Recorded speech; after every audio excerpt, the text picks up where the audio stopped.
Imagine being this close to a book that not only tells a story, but also ignites a nation's soul. It is not just any copy of Noli Me Tangere, but a first edition and one that carries the personal touch of its revolutionary author. I was so close to it, parang ayoko huminga.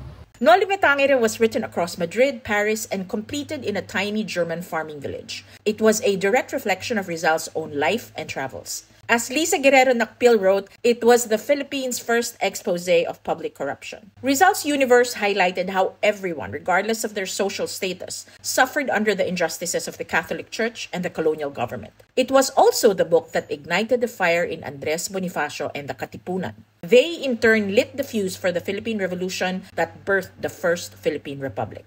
As soon as the book was published, the church, through its all-powerful censorship committee, declared it illegal. You can't read it, much less own it. This is why first editions of Noli Me Tangere are so rare. They were confiscated and burned by the Spanish, hidden or destroyed through decades of war and colonial suppression. There are only 2 known copies of the first edition signed by Rizal in the hands of the government today. The first is in the Malacañang collection and is dedicated to Felix Resurrección Hidalgo. The second is located in the National Library and was gifted to Pastor Carl Ulmer. Ulmer's home in Wilhelmsfeld was where the last chapters of Noli Me Tangere were completed in 1886.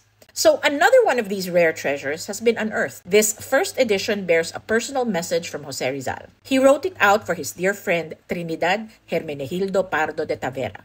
Translated, Rizal's Spanish dedication reads, "To the distinguished Filipinist Don T.H. Pardo de Tavera, your friend and fellow countryman, J. Rizal." Rizal referred to Pardo de Tavera as a distinguished Filipinist, which is a term with 2 profound meanings. A scholar of Filipino languages, which Pardo de Tavera certainly was, having researched and written books on Filipino language and race, but also, more subtly, a student of all things Filipino. Rizal was photographed many times in Paris with the Pardo de Taveras. It was very likely that they exchanged gifts, as friends often do. Remember the alcohol stove in Jose Rizal's jail cell in Intramuros where he hid the last poem he ever wrote? Rizal gave that stove to his sister Narcisa on the eve of his execution. The poem hidden in it would eventually be known as Mi Ultimo Adios, or My Last Farewell. Well, that stove was a gift from the Pardo de Tavera family matriarch, the mother of Trinidad Pardo de Tavera, Juliana Goricho. If the name Trinidad Pardo de Tavera sounds familiar, it's probably because you know his sister, Paz Pardo de Tavera, who married Filipino master Juan Luna. If you remember, Juan Luna shot Paz, their mother Juliana, and her brother Felix in a fit of jealous rage, killing the 2 women. That means Trinidad is the brother-in-law of Juan Luna and the maternal uncle of the respected architect Andres Luna de San Pedro.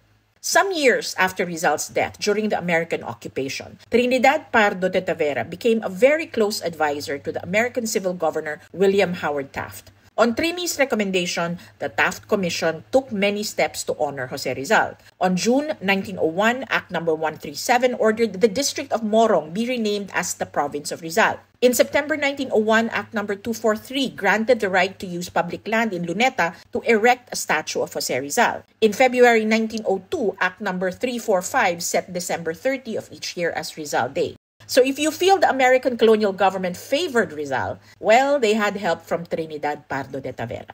Trini and Pepe did not just share a love for our people, but an intellectual kinship as well. Both of them were doctors. Trini obtained his licentiate in medicine in Paris and Pepe in Madrid. They were ilustrados and intellectuals, dedicated to science, reason, and the dignity of their fellow man. Jose Rizal called Trinidad Pardo de Tavera his paisano, reflecting a shared sense of belonging to a nation in progress.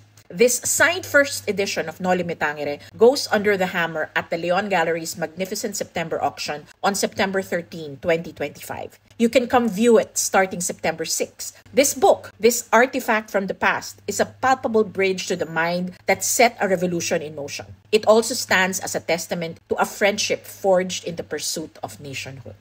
O, diba? Meow meow.